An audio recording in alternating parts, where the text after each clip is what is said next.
You are now about to go on a generic side quest.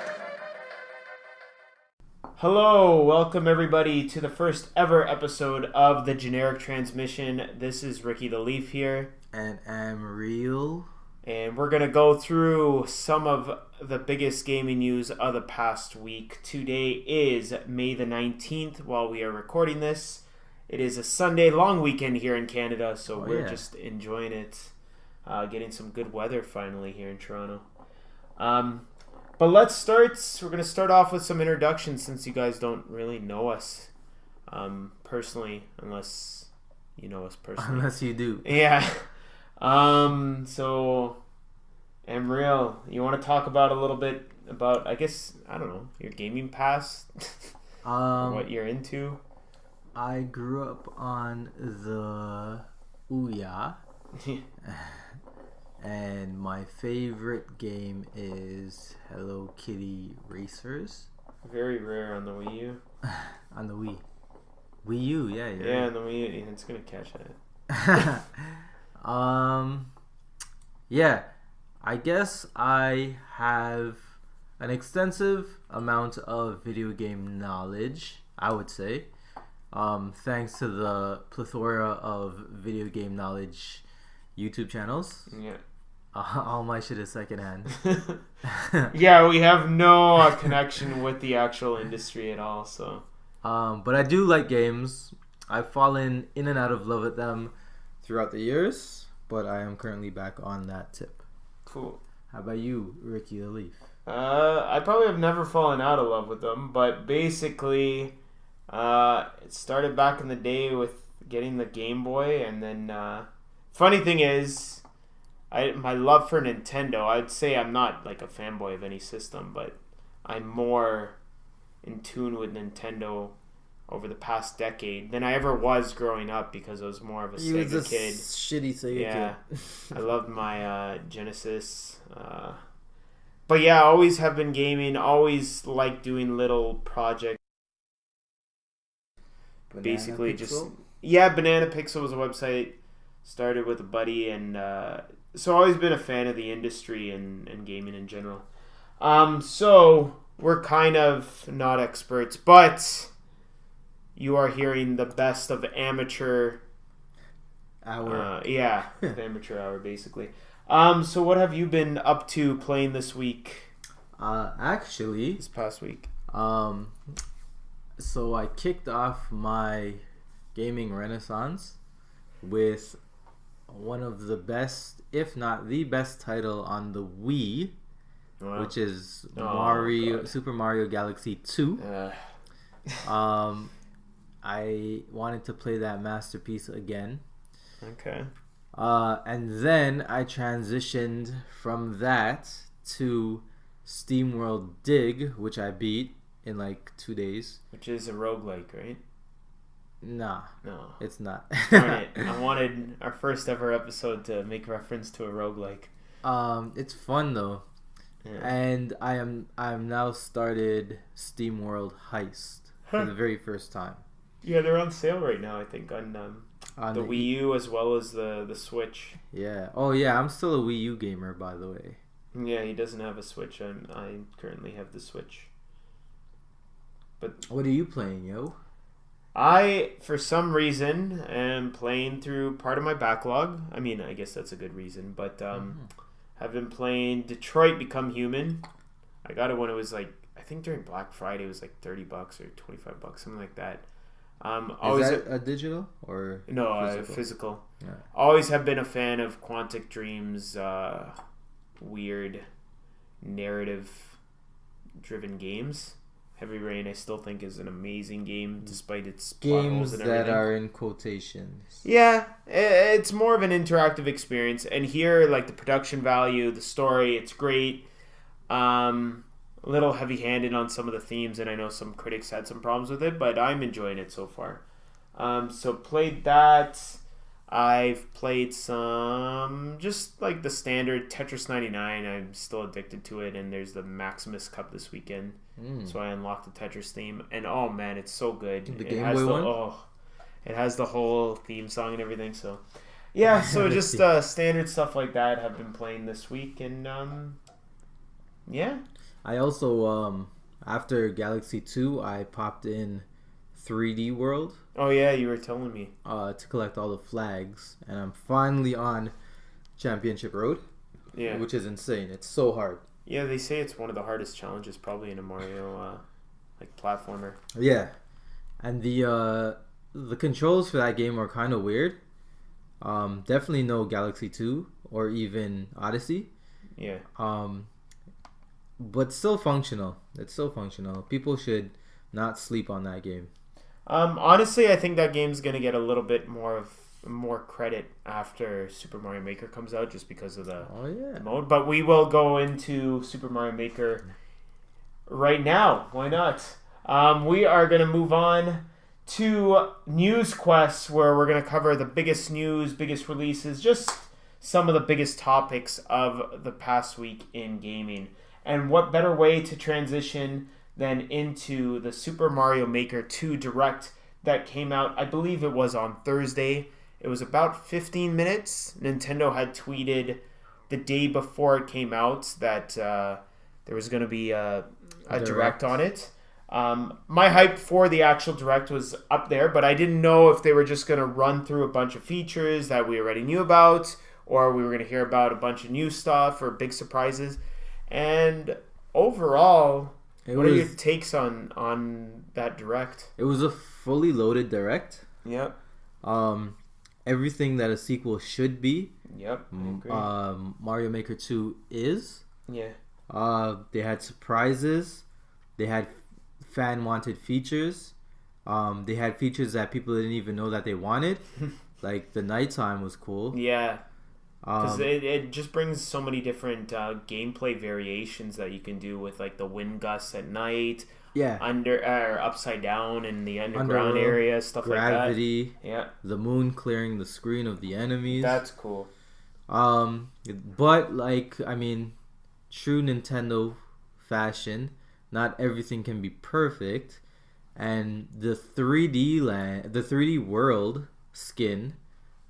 Is its separate thing, so you can make 3D World 2D courses, which is kind of odd. It's cool because they add in a bunch of the elements from the actual game, and they actually include even more, like the Koopa car is brand new. Yeah. That's not in 3D World at all. No, but it's only in the 3D World style in Super Mario Maker. Yeah.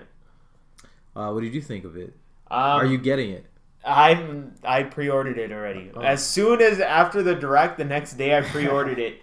Because I do know, I don't know, but I know in Europe there's going to be a pre-order special at some retailers where you get a stylus, a Super Mario Maker 2 stylus. Right. And I'm hoping we get that here. Most likely if we do, it's through EB, so I pre-ordered through there.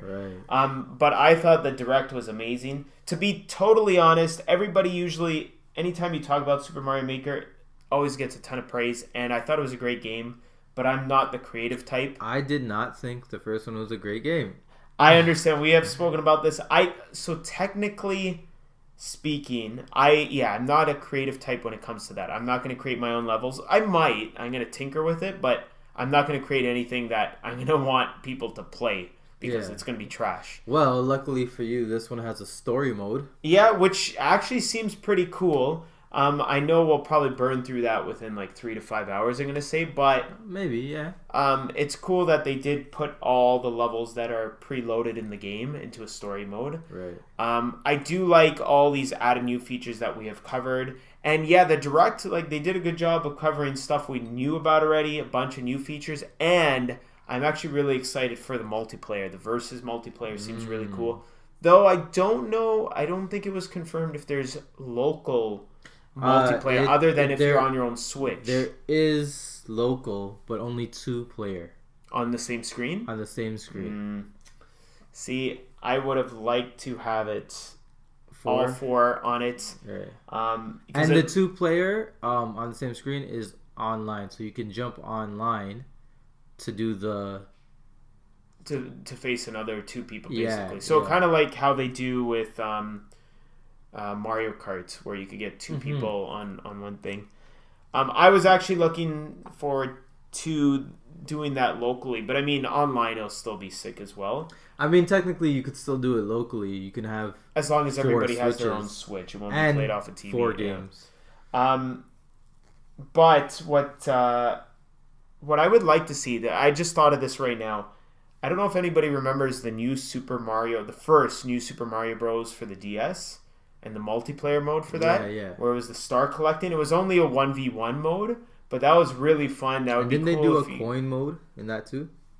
They might have. I just remember, honestly, the stars, but that was super underrated for a game that wasn't that. I mean, no, the game was good. The game was good. It just the art style. I've never liked the new Super Mario Bros. Franchise. Yeah. And he always felt too floaty. Floaty, correct. Compared to like Super Mario World. So yeah, no, the Direct seems really cool. The thing that I was a little bit more concerned about, and it's not even so much about Super Mario Maker, was what they announced in the Direct was that game voucher.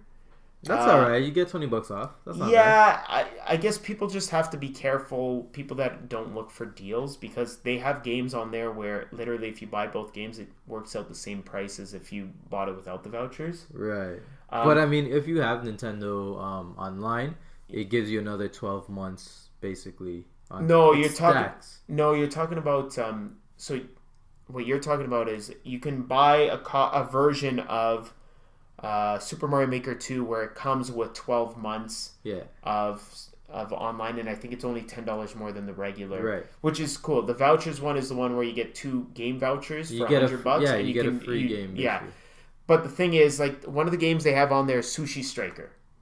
So Sushi Striker right now on Amazon, not through a reseller, is $30. They have to promote their shit, man. So all I'm saying is people just have to be careful, because it can be a really good deal. Especially, I think it's a good deal if you're buying brand new games. Like if you're doing this to get the digital copy of Super Mario Maker 2, and then let's say, I don't know if Sword and Shield are on there, but if you want one of the Pokemon games, or if Animal Crossing, when it gets, like, a date gets announced and it gets put on there, brand new games, they're not going to go on sale. It's a Nintendo thing. But even if you were sleeping on like Splatoon 2 or one of the first party games, those usually don't go on sale. ARMS, for some reason, is always ridiculously priced. I love ARMS, but I have no idea why it's always priced at like $70. So at least if you want to jump into ARMS, you can save some money. It's not a ridiculous deal. I wasn't expecting Nintendo to be like, yeah, get 50% off our games. Yeah, and the way they described it, it's like you have to do quick maths, and then you have to realize, it's just like $20. I don't think it should have been announced here. Nah, I think it was weird. Where else it would was it be a little announced? bit weird. Like, that could have been done as a tweet. Like, I think it needed too much explanation in a thing that was about Super Mario Maker 2. It was a weird explanation. They could have just said, was. hey, you get another game, $20 off. See, it's like, okay, let's say they did the Direct for Smash, right? And then all of a sudden they spent a few minutes in the Smash Direct talking about how Nintendo Gold coins work. I just feel like, yes, it makes sense, because if you buy a digital copy of Smash, you would get gold coins. But it just didn't fit. But the gold coins are more generic. This one is specific to Mario Maker. I guess. I don't know. I know, because they're also trying to promote it, because Mario Maker is coming out in just over a month and a half. Oh, yeah. Right? So they do want to get this out there so people will pre-order that way. I don't know. It's not a huge deal, but that was something that left me with a little bit of, like, people just have to be careful when they're purchasing with those vouchers. Right. I'm personally not going to do it because I like the physical copies. But one more thing I do want to mention, and then we'll move on, is the invitational that they're doing at E3. I don't know how they're going to do that if people are just going to come and make levels within a certain time limit and then compete on it. I think one year they had a bunch of YouTubers come in, make a level. In what? In Mario Maker, the original? And then have the YouTubers play those levels. I think MatPat was in on it. I think the completionist was in on it. Oh. That's cool. Maybe you'll see generic side quests there in 2023. Word. Okay. We are going to move on to the next story of the week, which is... My apologies. Actually, we're going to talk about Detective Pikachu, which just came out yesterday was Friday. Well, technically we're past midnight. So about a week ago, Detective Pikachu came out. Big Pokemon fans in general started the Detective Pikachu game. Haven't really gone far into it on the 3DS. But we were really hyped up to see the movie, so we went opening day. We got even the pack of Pokemon cards and stole a bunch more. We're given. I'm doing air quotations. We're given a bunch more cards. What were your thoughts on the movie? I liked it. I liked it a lot. Specifically because they made Pokemon seem dangerous. Mm-hmm. Like, the warning Professor Oak gives you when you walk into the tall grass, and he's like, hey, be careful, you need a Pokemon. It's because they will kill you. That Cubone would have killed that guy. The Apoms were vicious. Mewtwo was vicious. Were on... Yeah. No spoil. We're not going to get into any spoilers here, but... Yeah. The Pokemon seemed dangerous. Legitimately dangerous. That is 100%. I do agree with that. I didn't even think about that as like a positive, but now that you bring it up... Yeah. I liked it. Not as much. I actually went and watched it a second time. Just because I felt like I expected something else. I don't know. Maybe I was expecting more of a traditional, like the anime kind of made into real life, and I should have realized that it was kind of like seeing Pokemon in the everyday world, like if Pokemon lived downtown type of thing, and like people coexisted with Pokemon. You had mentioned that. That was a good analogy. So after watching it a second time, I the first time I liked it, I'd probably give it like a 7 out of 10. Going back a second time, I'd give it closer to an 8. Ryan Reynolds steals the show as Pikachu, but I mean, that was expected. He does a great job. Justice Smith is great as Tim Goodman. I think he's fine. The girl that plays that, I forget what her name is, but she plays the reporter. She's okay. Her Psyduck is actually like funny. Yeah, the Psyduck with Pikachu is hilarious. Story's a little bit whatever. You know what? Like the villain's a little lame. The villain's a little lame. The conclusion is a little lame. It gets kind of weird at the end, but suspend all belief. Suspend, reality for a minute and just realize it's a Pokemon movie. And you'll be fine. It'll be okay. It's a good movie. It has enough laughs in there, even if you're not a Pokemon fan, because the second time I actually went with my sister and her daughters, and they're not Pokemon fans. They know of Pokemon, like they know Pikachu, but other than that, like they got the movie. I had to explain maybe. Which one is that again? Sorry? What's Pikachu again? I had to explain like 1 or 2 Pokemon, like certain abilities that they have that wasn't really explained, but it's not even a big deal. I don't want to get into it here, it was really cool. I wish there was more Pokemon represented in the movie. In the end, I think it's 54 actually have physical appearances, though there's another 30 mentioned either through posters or I think talking and stuff like that. But way they were rendered, they couldn't do anymore. Yeah, it would burn through the budget, as well as the sequel's been confirmed. Yeah, they confirmed a sequel. So you don't want to... 54 Pokemon out of what? There's about 800 right now. It's a very small percentage overall, but you don't want to burn through all your Pokemon in the first movie. I just kind of got annoyed that, like, I swear I saw Growlithe, like, used 10 times. Like, there's other dog Pokemon all and of them stuff. Were used. Yeah, there's a bunch, and... Yeah, but those are, like, nitpicks for actual fans. I think the movie was good. It was a lot of fun. I actually don't think that was a nitpick because it could work in the context of that city. That these people have a certain type of Pokemon. Yeah. Like downtown people would probably have like a certain type of Pokemon or whatever. Right. Yeah, that's true. But I guess I just wanted to see more because 90% of them looked really cool. I had a problem with a couple of Pokemon that I just thought... Lickitung I didn't think it looked that bad, but he looks very CG. Creepy. Like the ones with fur, actually, I liked. Like Jigglypuff, I don't mind. Psyduck has the thing. Jigglypuff's not supposed to be furry. Gengar looked weird to me. Gengar just did not look great to me. I like the effects they used for him. And then there was another Pokemon in there that did not look great to me. But I like the style that they went with. So even the ones I didn't like, it's not like, Did you know? take that off the screen. It was a fan who created that style. Yes, and then they actually signed. They hired him. Yeah, they hired him. Which is actually pretty cool that it's not just the actual creator of Pokemon that's decided to go with a more like... So this guy, he would make renders, fan art of Pokemon, but in a ultra realistic style, nitty and gritty. And the director saw them and was like, "Hey, do you want to work for our movie?" And what Pokemon fan would not jump at that opportunity? What's up on the what's next up on the deck? All right, so we're gonna move away. That was a little bit maybe too much Nintendo for you folks at home. Let's move on to two real companies now. Yeah, okay.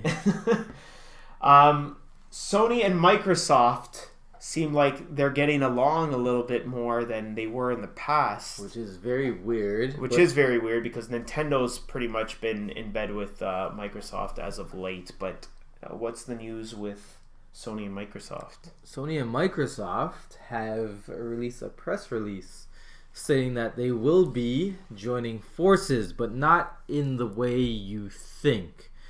So we're not going to see the PS box? No.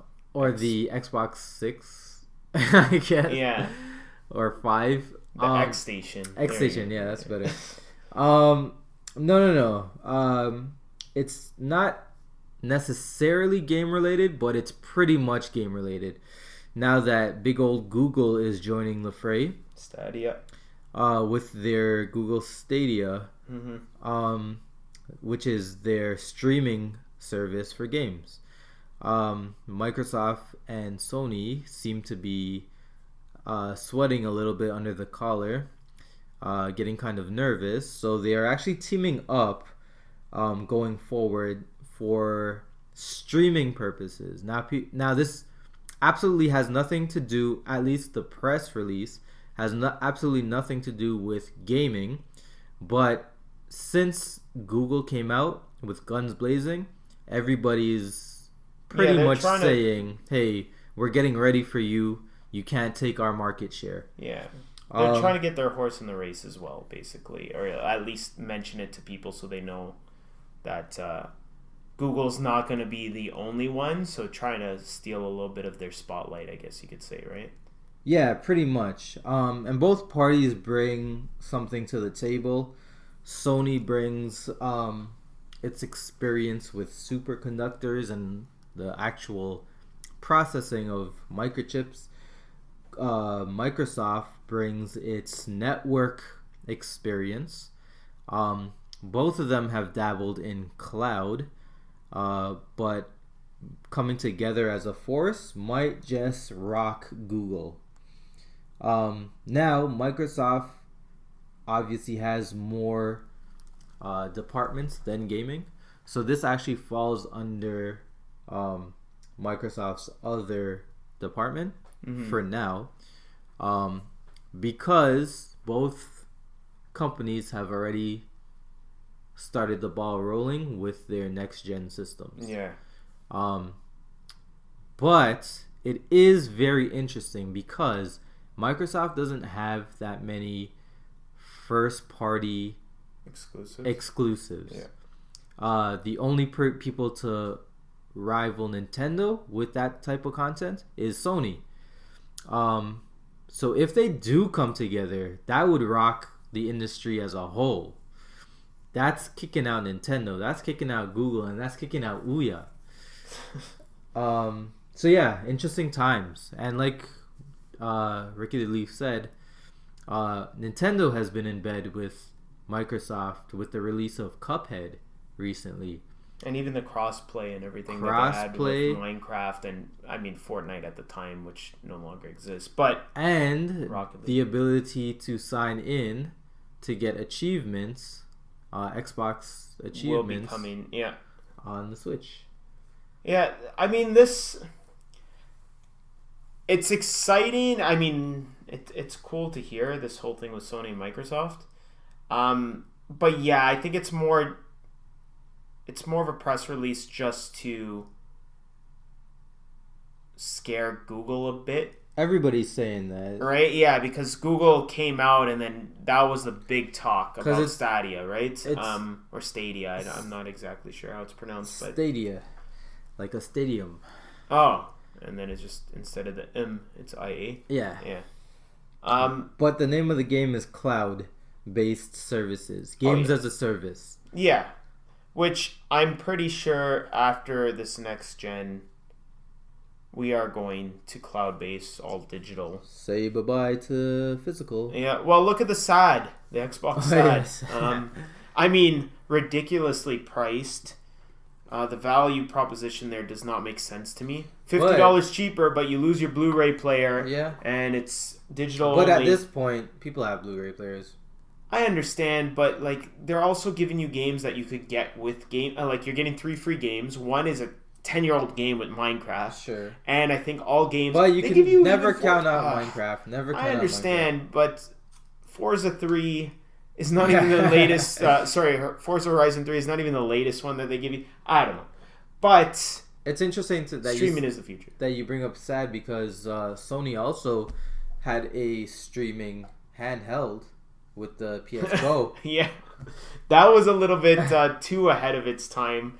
That was actually a pretty cool system in terms of its design. Yeah. But yeah, it was just a digital only, which unfortunately failed, and also came at the end of the life cycle of that system as well, kind of like the Game Boy Micro. This was actually not on our list, but just because it got mentioned, there was a Minecraft announcement earlier this week. You didn't see it? It's supposed to be like an augmented reality game. Oh, I seen it. It's you could build in real life. Yeah, so it's kind of like Pokemon Go, but Minecraft. Right. Which is weird. Which is super weird. Just imagine people walking down the street looking at their phone while they're playing, like building Minecraft stuff in real life. So you're gonna hear a whole bunch of ridiculous news stories. Do you think it'll be as big as Pokemon Go? I don't know. Minecraft is still played. It's huge. I know it's huge, but will it be actual app looks like how it looks weird, and it doesn't. I don't think it lends itself well, or as to well walking around as Pokemon Go does, right? Because I think if I were playing Minecraft, I'd kind of just want to play it in front of my computer on my console. But I understand the whole concept of like seeing it in like the real world. We'll see. I mean, it was cool. It came out of left field. No one was expecting it because I know Niantic's coming out with their Harry Potter game, which I think got a soft release or something in Australia as well. But yeah, we're not going to cover that much. I just remembered that. We're going to jump into our last news topic, and it's about beloved Ubisoft. And they came out with an announcement that there are, I believe it's 3, right? Yep. 3 AAA titles that will be released before the end of their fiscal year, and their fiscal year ends March 2020, the end of March. Their fiscal year? Their fiscal year, yes, sorry. It's 3 games that that don't have an actual release date already, right? But it can be games that we already know exist or they have confirmed existence of. True. So, for example, it can be Beyond Good and Evil. Red Steel 2. Red Steel 3. Yes, it could be Red Steel 2. AAA, by the way, I believe, I'm not sure the exact amount, but I don't know if it was like $50 million is the budget at least for a AAA title by Ubisoft standards. So they actually have like, it's pretty black and white in terms of what they consider to be AAA. So smaller games, of course, you're not going to see Child of Light 2. Yeah. I mean, you can unless it goes basically PvP and it's like Division or something. Pretty much any Ubi art games you're not going to see. Although I still say Rayman is a AAA game. I think it's a AAA game in terms of quality. Rayman's amazing. But let's actually talk what we think. What are some crazy ideas we think, or what possibly these 3 games can be? So we're ruling out Beyond Good and Evil. Yeah, because I believe there was an announcement earlier this year that the closed beta, will come out by late 2019. How would you get part of that beta? You sign up I don't know. You remember how they're even doing that art thing with Beyond Good and Evil? I'm not sure. But that could get pushed back too. Because they're saying buy late. So that game might be next gen. That's what I'm thinking still. But we'll see. So we're going to say no to Beyond Good and Evil 3. So I'm going to say Splinter Cell. Splinter Cell is right now what is the highest rumored one. We haven't seen one since Conviction, I believe. And Conviction was amazing. I love the overlay of objectives. What about Blacklist? Blacklist was before that. I think Conviction was the last one. I think 2011. Right. Sometime around there.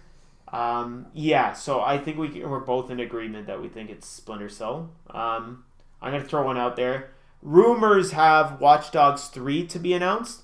I don't know if that's as obvious. I swear Watch Dogs 2 didn't do as well as Ubisoft wanted, but I swear every game doesn't do as well as Ubisoft wants. Exactly. Any AAA title nowadays. Expectations are ridiculous. Remember Tomb Raider? And I remember that. It's the highest selling Tomb Raider game, but it was failed below, to meet our standards. And they hit like 8 million sales or something. It was something ridiculous. Yeah. But Watch Dogs 3, That makes sense. It makes sense. And Watch Dogs 2 was very well received by critics and fans alike. Yeah. Because the first one had the whole debacle about it being downgraded from the E3, like how it looked at E3, and then when it was released. I personally like the series, especially the first one, which I think is underrated. Also, the sequel was an actual proper sequel. It introduced things that people were clamoring for. Yeah, and it wasn't just press X to hack. Right. It was more of felt more like an open world game. San Francisco was pretty cool. I mean, the first one was Chicago. Right. That's something they did really well with both games in terms of world building. But the story was still really cheesy. Yeah. But the characters at least had more personality in the second game. But yeah, there's a chance it's Watch Dogs 3. I don't know if that is one of the games because we still haven't even seen it. So you got to remember, this game's got to be announced officially and then released by March of 2020. That's easy. So basically what we're saying, if it's Watch Dogs 3, is E3's coming up, they're going to announce it, and it will get like a November release. Yeah. It could be a game out of left field similar. I mean, this could be another game, but similar to Mario and the Rabbids. Like an exclusive to the Switch, basically? To the Switch that uses another Nintendo IP. Because they've been hitting it out of the park with Nintendo recently with the Star Fox inclusion in Starlink and the actual Mario vs. Rabbids. Mm-hmm. I would say I would go with a sequel to Mario vs. Rabbids. Though, to be honest, the Donkey Kong DLC came out this past summer. But that game still sold really well. I think it might be one of the best third-party games on the Switch in terms of sales. And that game was so good. Yeah. So good. Another one, and this is one that I don't think it's going to be it, but Prince of Persia, would love to see that series come back. But I feel like the Prince of Persia series kind of is dead because of Assassin's Creed. Right. So I would love to see a Prince of Persia game, but I highly doubt that. I guess we were talking about this earlier. It can be Assassin's Creed. Have they confirmed that there's an Assassin's Creed coming out? Nah, but so at first I said it couldn't be an Assassin's Creed just because of Odyssey. Yeah. But then I was like, hey, Nintendo didn't get Odyssey. Nintendo could get an exclusive Assassin's Creed. Yeah, built from the ground up for the Switch. Yeah. And they can use that same Snowdrop engine that they used for Division and they used for Mario plus Rabbids. Right, exactly. And then you have Captain Falcon will be like the main guy. It can also be, let's see, I had a list here. The Crew 3, very unlikely. It's very unlikely. I don't even Crew. I'm hoping that series dies. I like racing games, but was very disappointed with Crew 1. Even more disappointed with Crew 2, even though it offered so much more. The racing, and other than the planes, everything just feels wrong. I don't know. Jeez. It doesn't handle well. The boats don't handle well. The rubber band AI is a mess. The graphics are decent enough for like an open world type of thing. But yeah, there's that. Another one that I haven't heard much about that it could possibly be is a new South Park game. Oh, that's a good guess. Yeah, like the Stick of Truth and Fractured Butthole did very well, and Fractured Butthole came out a while back now. So for them to do a third game, I think Like a year or two? yeah, I don't know if it was last year, so probably 2 years, I would say. Yeah. Because it got ported to the Switch last year, so I Yeah. think it was, yeah. Do you have any other ones possibly that you can think of? So we said no. I mean, potential. Well, you say no Rayman. I say could be Rayman. Yeah, if they announce Rayman, I don't think they consider it as one of their AAA titles, but Triple A. It could be a brand new title, but Ubisoft not really into that. They're more about sequels nowadays. yeah. No, I don't think I have any more Ubisoft games. Yeah, Far Cry just came out with like Exactly. an expansion pack, so I doubt that. Yeah, we'll see. Maybe they will surprise us. I'd be most excited if they did do the whole Switch exclusive where Yeah. they work with one of the franchises or a sequel to Rayman. Rabbids. Rabbids. Mario plus Rabbids. Oh, what if it's just a Rabbids game by itself? Oh man, or they port, or it's a collection, an HD collection Yeah. of the Wii games. I don't know. Exciting times. We're gonna know a lot coming up to E3. Ooh, we. We will in a future show. We're gonna do it all E3. Our expectations, predictions, maybe some memories from the past, some of our favorite shows, favorite moments, cringy moments, especially with There's a lot of Ubisoft since we're Ubisoft, talking. yeah. Although Aisha is cool. Who? Isn't it Aisha Tyler or whatever? Oh yeah. But Mr. Caffeine, was it Mr. Caffeine? Oh yeah, let's never speak about him again. Tom Clancy. Oh man. Oh, Rainbow Six. Rainbow Six though has officially been announced. Oh, true. And I believe it has in October. I forget what the game is. I don't know if it's Reckoning. Oh wait, is it Rainbow Six? I think it's Ghost Recon you're talking Ghost about. Recon. Yeah, I'm confusing those series. That's how much I care about those series. But yeah, it could be Rainbow Six. It's been a while since they released something, right? And that's it for the news for this past week. I mean, it's not all the news, but yeah. it's the news we care about, or the news you care about, the listeners. And we're gonna move on into something I like to call generic master debaters, but we haven't really spoken about if that's what it's going to be called. Where every week we are going to alternate, Amriel and myself, coming up with a topic or a question on anything gaming, and we're going to have a discussion about it. It can turn into a debate, especially when it comes down to talking about which game is better in a franchise. Aladdin for the Super Nintendo.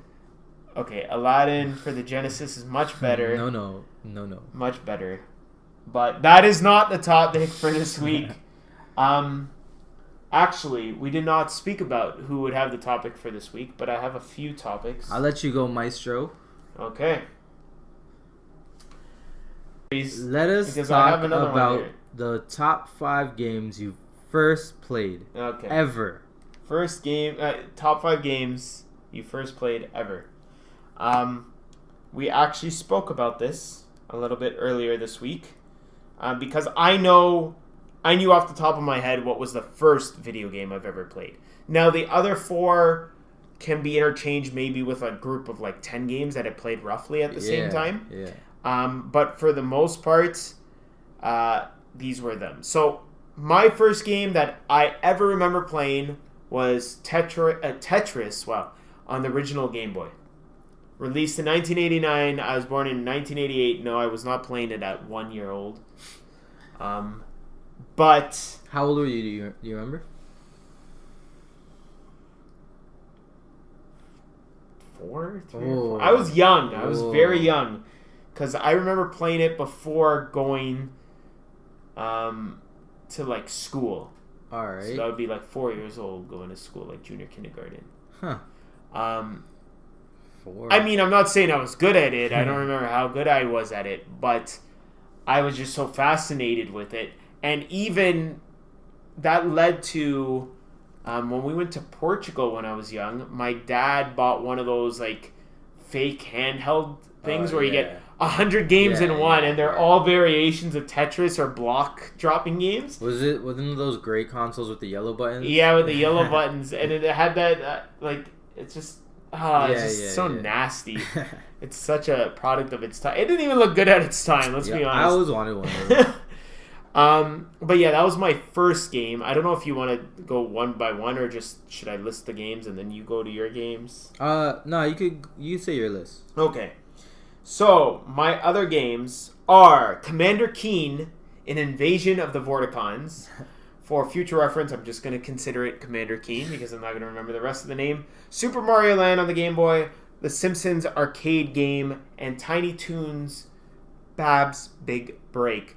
As you'll see, most of my games are Game Boy games. The original Game Boy, because that was the first console I ever had. And then my sister got a PC pretty early, and that's why Commander Keen is on there. That was a great platformer by id Software, the same people that did Doom and Wolfenstein 3D, but this one was not as violent and not as first-person-y because it's a 2D platformer. But I guess that got my love for platformers early on, even though I didn't really get...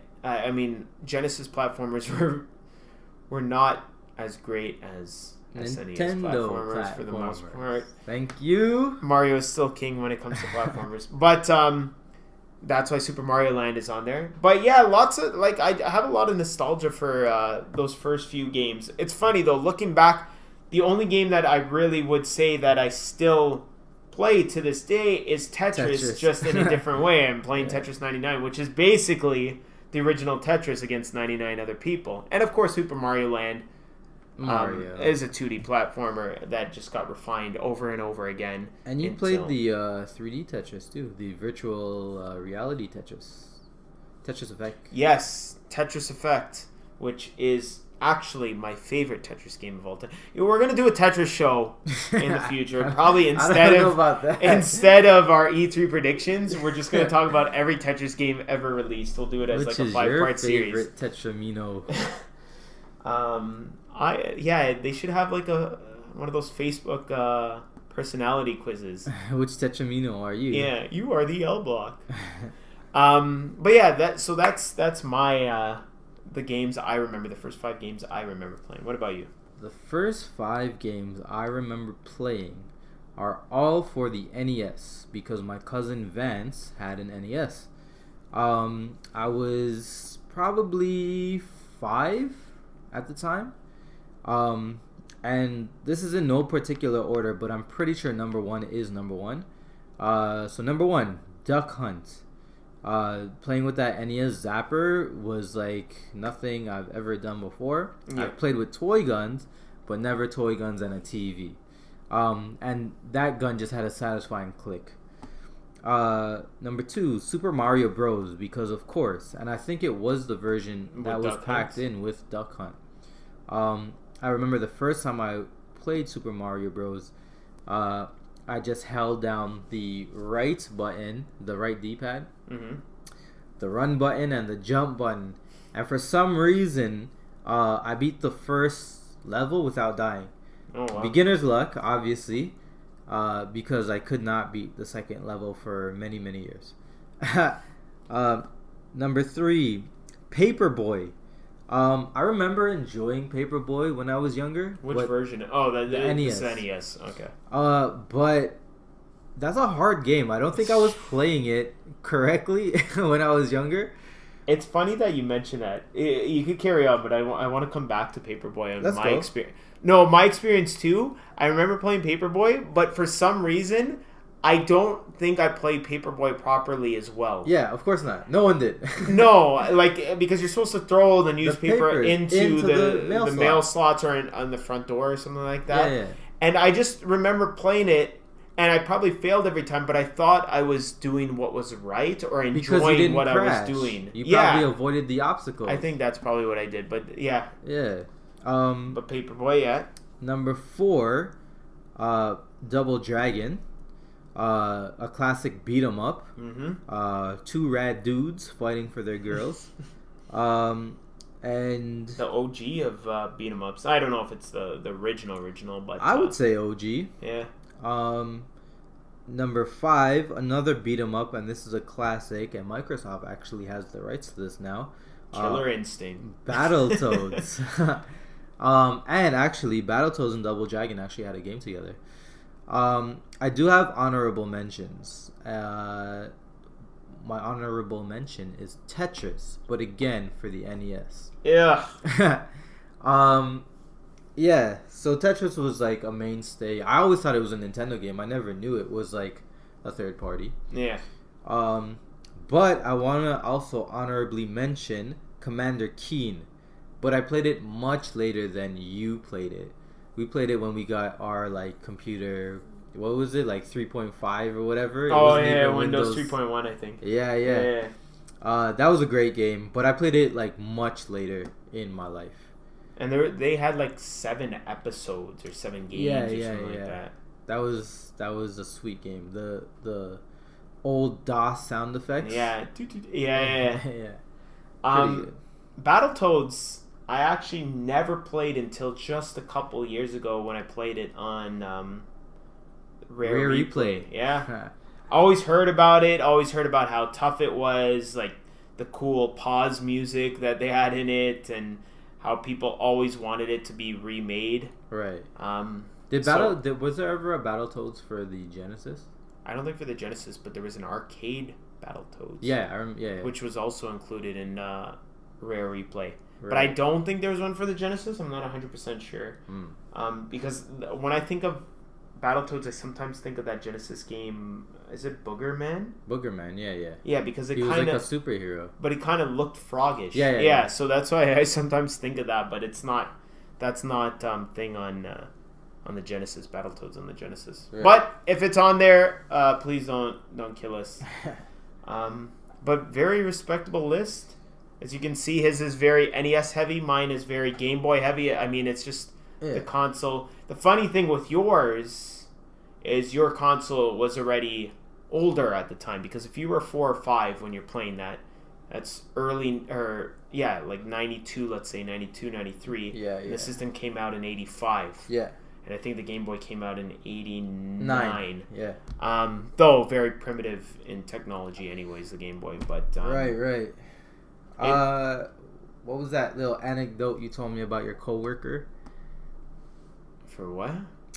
So he has a coworker that he asked what his first game was, and the coworker said, and he said, this is how young my coworker is. Basically, he wasn't sure if this was the first game he played, but he said this was the first game he remembered playing because of how much fun he had with it. So it was one of his earliest games. Kirby's Nightmare. Kirby Nightmare in Dreamland, which was released on the GBA probably back in like 2002. Yeah. I remember playing that too, but I was like 13 when I was playing that. Great game. And looks amazing still on the GBA. I think the Kirby games have aged beautifully. I think GBA games in general have aged beautifully. That might have actually been 2003. Maybe 2003. It's a remake, basically, of an NES game, of Kirby's Adventure, which is the first console Kirby game. Right.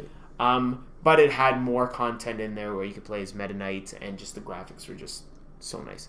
But yeah, that's basically what he said as his first game, which was like, oh my god, I'm talking about the original Tetris in like black and white, and this guy's talking about Kirby, but like Kirby's 10th game in the series, and Kirby has like so many games. A word. But yeah, anything else you want to cover about those? Like any other special mentions? I'm trying to think of special mentions with me. It'd probably be other Game Boy games that I had. Yeah, all my other special mentions would be NES games like the Ninja Turtles game. Yeah, that was hard. See, I don't. I never played the NES beat 'em up one, Right. but I remember playing. I think it was Hyperstone Heist, but that was much later on the Genesis. I was probably like 7 or 8 at the time. Other than that, my first console that we owned was the Super Nintendo. Okay. And so my first game was Super Mario World. Ah. Yeah. See, the Game Boy we own, my sister won in some sort of contest or whatever. Oh, sick. But the first console she bought me a Genesis. Oh, right. And the first game we played, Animaniacs is the game we own. Yeah, that's pretty decent. That's nothing to scoff at. No, I loved it at the time. Yeah. Looking back at it now, the game's not that great, but it had a cool mechanic where you could change between the 3 siblings, the Warner brothers and sister. And like that Viking game. Yeah, like Lost Vikings. Yeah. And each one had their own special ability, basically. But I mean, it was a basic platformer for the most part. Right. But it was cool. I spent too much time with that game back in the day.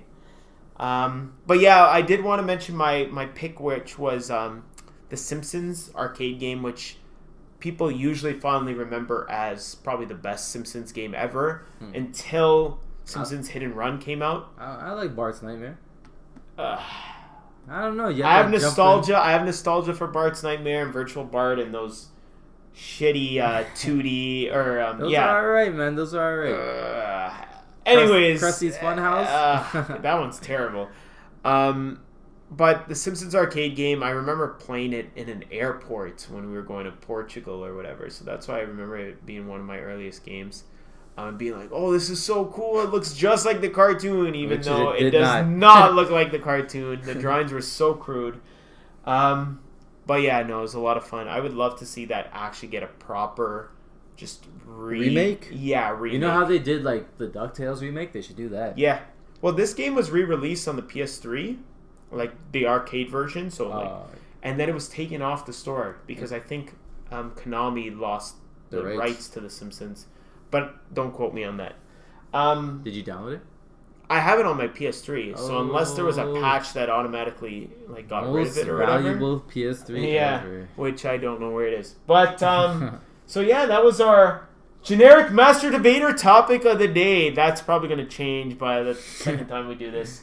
But you actually got 2 because you heard about our guilty pleasure franchises as well. Oh, yeah. We will make sure to run these by each other before we start recording. But you know what? This is growing pains.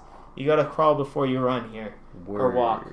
But other than that, anything you want to talk about for gaming plans for this next week? Is there anything specifically you're looking forward to or you're going to be playing that you know of? Yeah. I'm definitely going to be trying to complete SteamWorld Heist.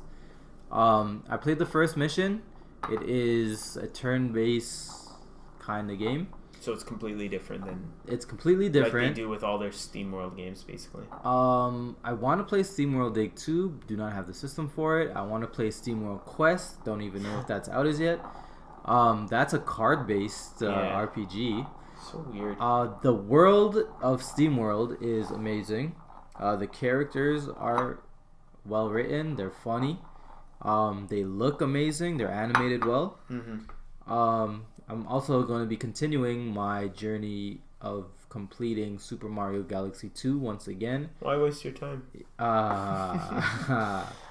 And finally beating Champions Road for Super Mario 3D World. Nice. How about you?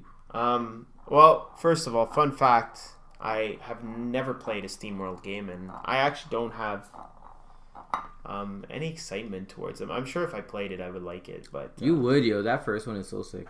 I should, but maybe one day. But I'm going to finish with Detroit Become Human. Oh, yeah. To get the platinum in that. I'm very close to finishing the story, and then I'm sure I'm going to have to jump back, check a trophy guide to get the platinum in that. You're back on your trophy hunt. Yeah, I'm a trophy whore in the past that left the business, but got back in. Had to do one more hit. Exactly. And then after that, I have either Assassin's Creed Odyssey, which is too much of a time crunch, yeah. But I'm probably going to do the Spyro games. That's next on my backlog.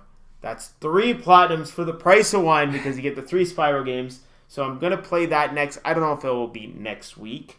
And then just switch, always Tetris 99. Oh, yeah. Play some Smash, some Mario Kart. Rayman. Stuff like that. Rayman. Daily Rayman challenges. I'm ranked 160 in the world. That's gross. It is very gross, but I love Ubisoft. What can I say? But yeah, I guess that's it for this week. We hope you guys had a good time listening to us ramble, rant, just go on and on about games and nothing here on this really late Saturday night. But when you're listening to it, it probably will not be a late Saturday night, or I feel very sorry for you. Anyways, this is Generic Side Quest. Thank you.